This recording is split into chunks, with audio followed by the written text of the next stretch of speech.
Сегодня в Национальной галерее Республики Коми откроется межрегиональная выставка «От капли воска до шедевра».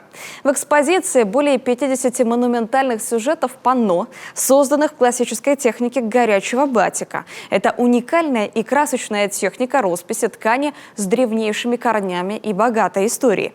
За многие столетия эта техника прошла путь от простых народных узоров до высокого искусства, завоевав популярность в различных культурах мира. Работы представляют известные в нашей стране художники росписи по ткани, участники российских и международных выставок, члены Союза художников России, а также молодые художники из разных городов России. У каждого автора выставки свой индивидуальный почерк. Каждая работа – полноценная картина, в которой авторы находят свой неповторимый образ. В рамках выставочного проекта планируются мастер-классы, интерактивные экскурсии и другие культурно-просветительские мероприятия. Выставка откроется в 16:00 и будет работать вплоть до 8 сентября. Приходите, будет интересно.